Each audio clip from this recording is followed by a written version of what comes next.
écoutez, en tant que directeur des services techniques sur deux collectivités, villes et agglomérations, en fait, on essaye d'avoir une vision la plus large possible de l'ensemble de notre patrimoine.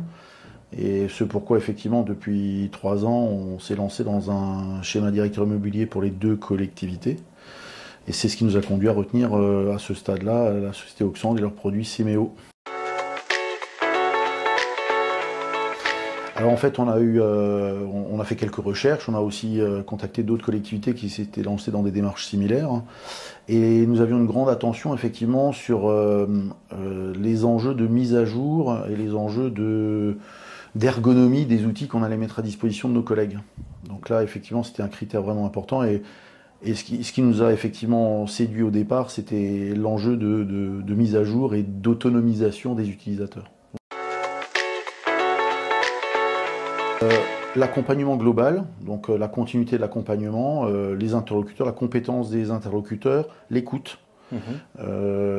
Parce qu'effectivement, c'est une démarche pour laquelle nous n'étions pas forcément staffés au départ, donc on s'est posé des questions organisationnelles.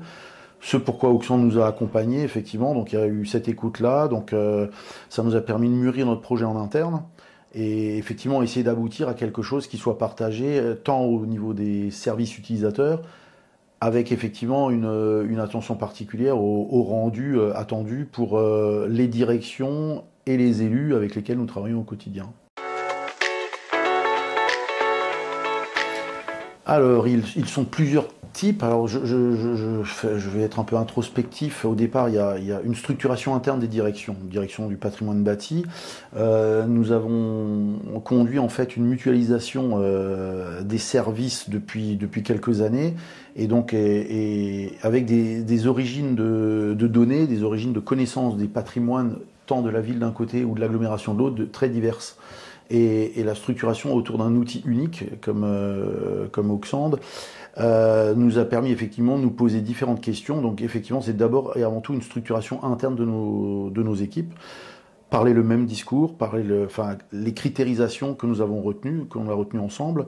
Et ça, effectivement, c'était une démarche structurante. Ensuite, effectivement, il y a les aspects plus externes.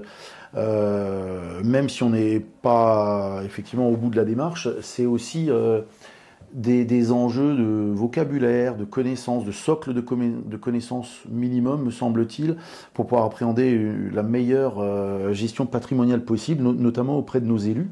Des élus de collectivités comme les nôtres sont élus pour une période courte à l'échelle d'un technicien que je suis. Quand on part sur un mandat de 6 ans, c'est extrêmement court quand on est face à des patrimoines qui sont voués à durer de nombreuses années. Donc là, effectivement, il y a un effet pédagogique, il y a un effet de communication, et l'outil Auxand nous permet effectivement d'argumenter, d'objectiver. J'entends aujourd'hui des élus me parler de dette grise. Je me dis qu'il y a un effet bénéfique à cette affaire-là, donc effectivement tant interne dans les services qu'auprès de nos décideurs.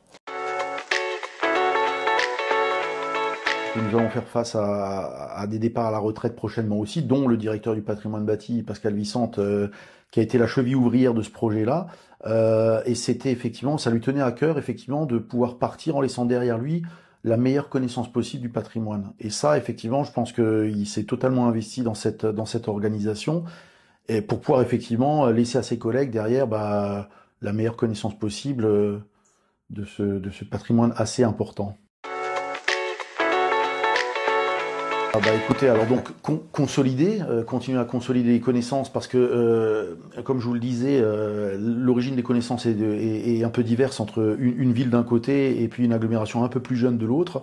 Donc c'est continuer à consolider ces connaissances et basculer vers un schéma directeur avec la composante énergétique.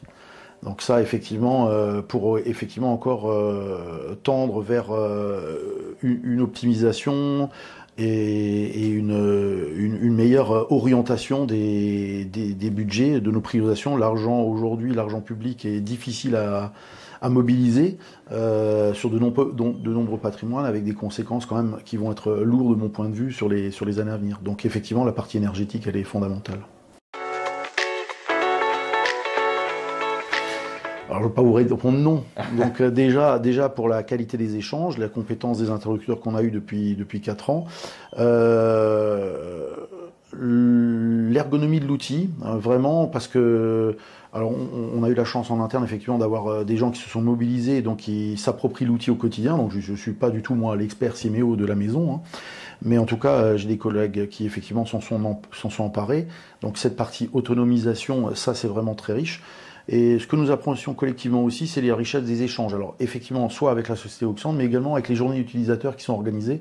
Et là, c'est vraiment très très riche parce que ça nous permet de rencontrer effectivement nos pairs, d'autres gestionnaires de patrimoine de différentes natures, hein, que ce soit des départements, des régions, avec d'autres tailles de patrimoine, d'autres problématiques.